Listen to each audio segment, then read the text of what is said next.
Hello my dear students, welcome in this class. मैं विकी राय आज एक नए चैप्टर के साथ आपके सामने उपस्थित हूँ। उम्मीद है कि आप इस एपिसोड को बहुत ध्यान से देखेंगे, सुनेंगे और सुनेंगे। मेरे प्रिय छात्रों, आज आपके इस पुस्तक का अंतिम पाठ प्रेमचंद के फटे जूते आपके सामने प्रस्तुत है। आप आज एक महान व्यक्ति के व्यक्तित्व से परिचित हो। उस महान व्यक्तित्व का नाम था, हिंदी साहित्य में कलम का पुजारी जिसे कहा जाता है, उस प्रेमचंद के बारे में। मेरे प्रिय छात्रों, प्रेमचंद जी जिनके बचपन का नाम धनपत राय हुआ करता था, हिंदी साहित्य को इन्होंने एक से बढ़कर एक अनमोल ग्रंथ दिए, जिसमें इन्होंने उपन्यास और कहानी विधा में अनेक उत्कृष्ट रचनाएं दी।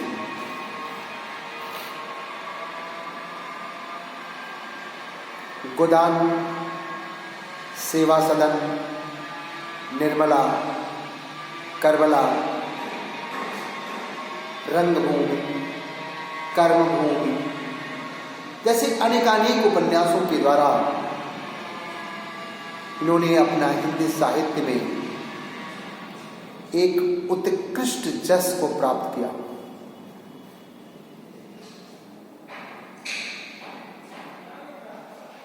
ग्रामीण जीवन पर आधारित एक से बढ़कर एक इनकी रचनाएं देखने को मिलती हैं। आप अपने क्लास में दो बैलों की कथा, जो मानवीय मूल्यों पर आधारित एक मर्मस्पर्शी कहानी है, का अध्ययन किया होगा। उसी महान लेखक के बारे में हिंदी साहित्य के एक प्रसिद्ध व्यंग्यकार हरशंकर परसाई जी ने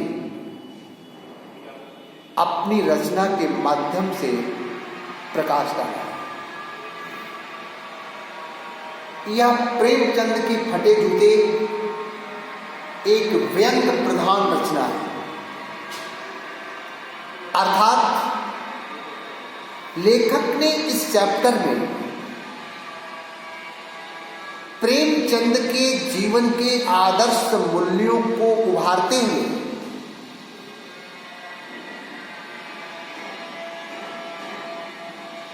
समाज पर एक व्यंग भी किया है। उन्होंने ये बताया है कि आज की दिखावटी संस्कृति और अवसरवादिता कितनी घृणित मानसिकता की होती है। आज की दुनिया में लोग दिखावटीपन प्रवृत्ति के ज्यादा होते हैं, अर्थात बाहरी दिखावा ज्यादा पसंद करते हैं। लेकिन प्रेमचंद जी जैसा महान साहित्यकार इस प्रकार की प्रवृत्ति से कोसों दूर है। उनका व्यक्तित्व अत्यंत सीधा साधा और सरल है।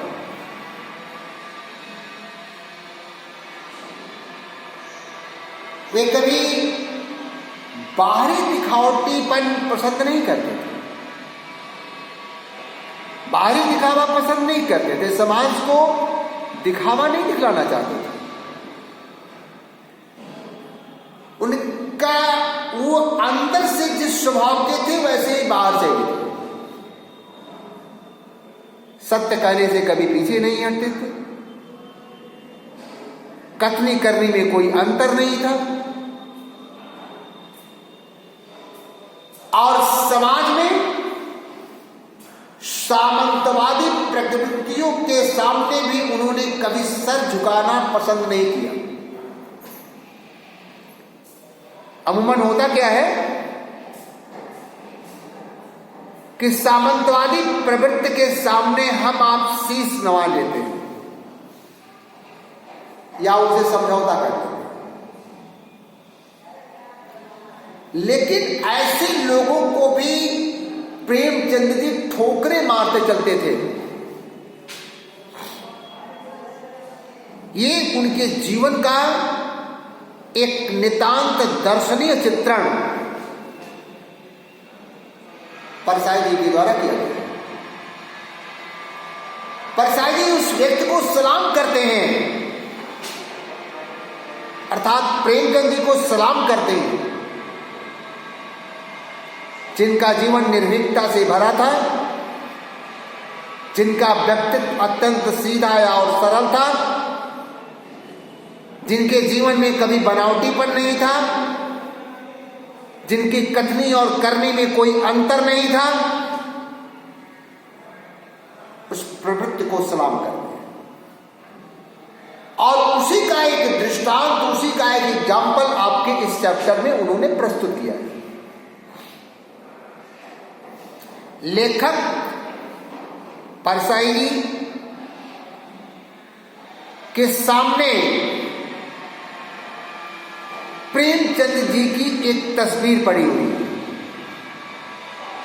एक फोटो पड़ा, जिस फोटो में प्रेमचंद जी अपनी पत्नी के साथ दिखलाई पड़ रहे हैं।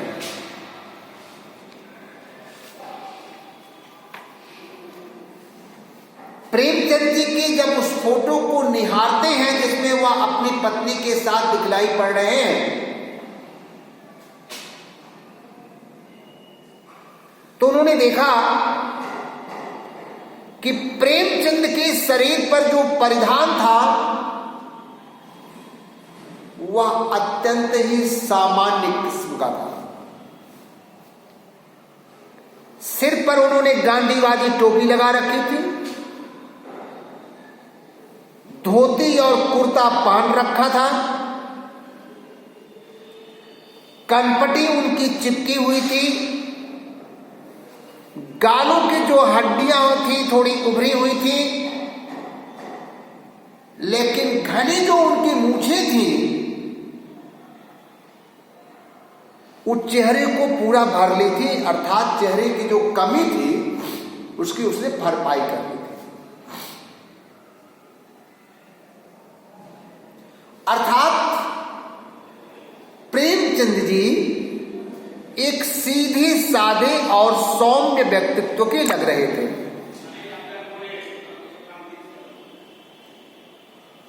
आगे उस फोटो में देखते हैं लेखक जी कि प्रेमचंद जी का जो जूता दिखलाई पड़ रहा था उस फोटो में, वह जूता साधारण कैनवस का जूता लग रहा था। जो उन्होंने फीते बांध रखे थे वो भी बेतरतीब ढंग से बांधे गए थे, कारण कि उन फीतों में जो लोहे की पतरी लगी होती है जिसके सहारे वो फीता रहता है, वो लोहे की पतरी शायद निकल गई थी, इसलिए किसी प्रकार से उन्होंने फीते को बांधा हुआ था। लेकिन ये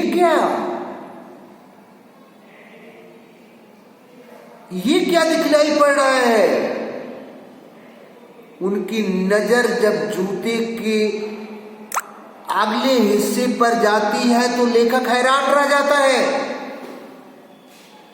देखता क्या है कि दाएं पांव का जूता तो ठीक है,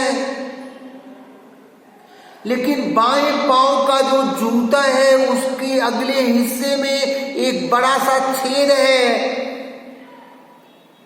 जिसमें से उनकी उंगली अर्थात अंगूठा बाहर निकला हुआ है।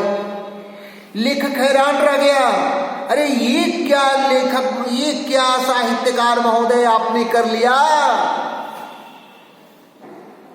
फटा हुआ जूता पहनकर पत्नी के साथ फोटो खिंचवा लिया।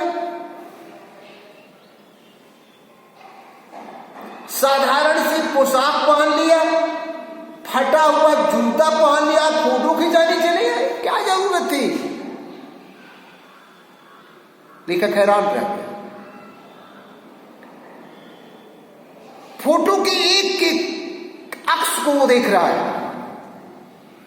व्यक्तित्व तो बहुत सीधा साधा और सरल सा लगा, कपड़े बहुत सीधे साधे सामान्य से लगे।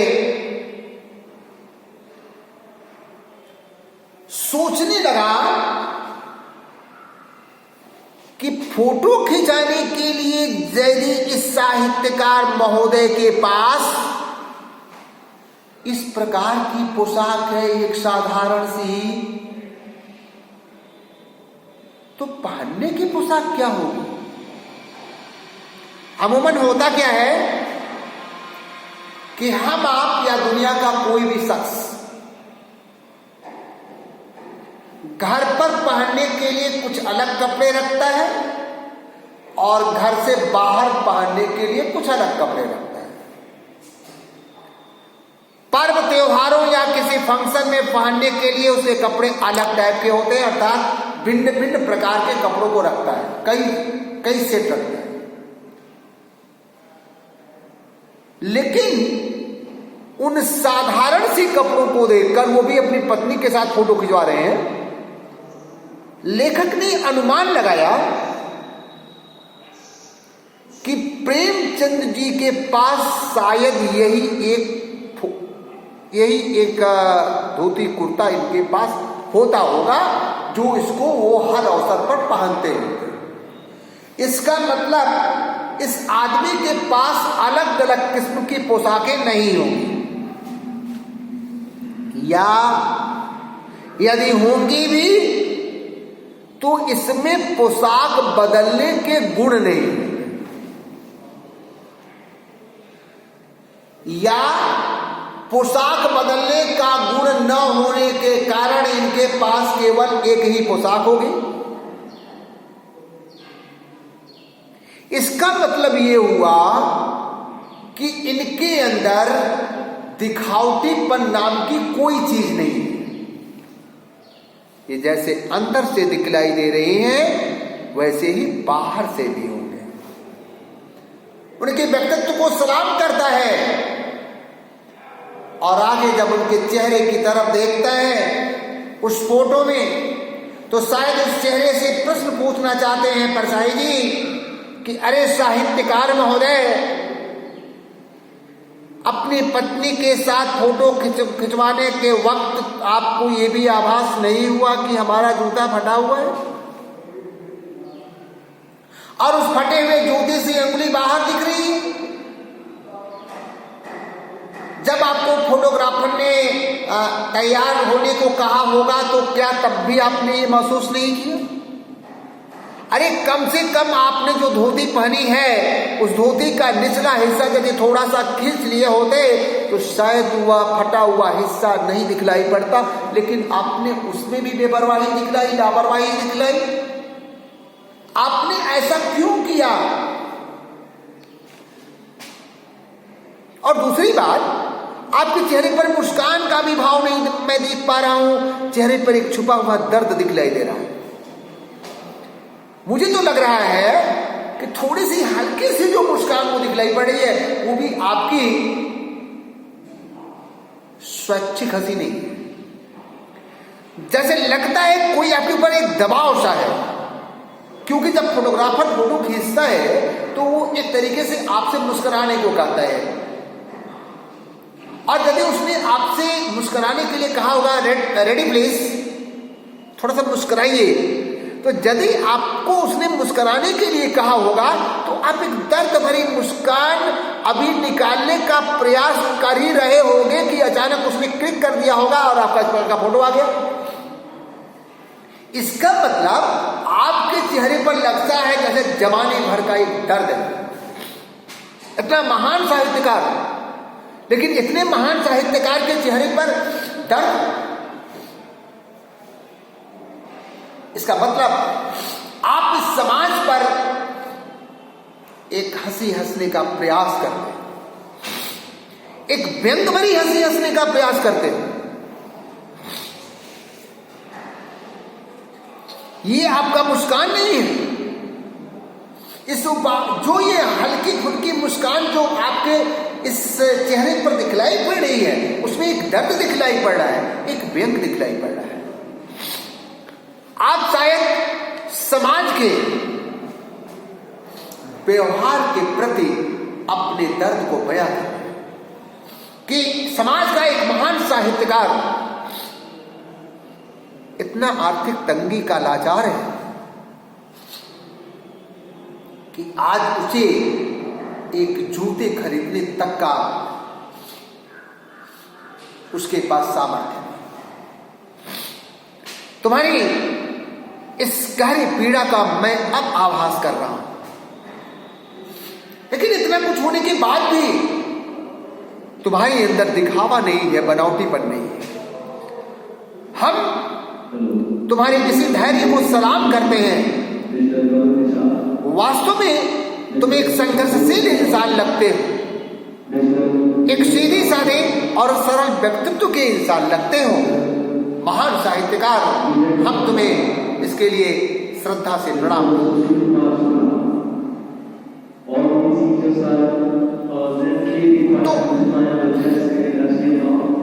तो आपकी इन बातों को मैंने आभास किया और इसके लिए मैं श्रद्धा से तुमको प्रणाम करता हूं। तो मेरे प्रिय छात्रों, आपने मेरी इन बातों को आज सुना होगा। अगले एपिसोड में फिर हम आपसे मिलेंगे। तब तक के लिए मुझे आज्ञा दीजिए। नमस्कार।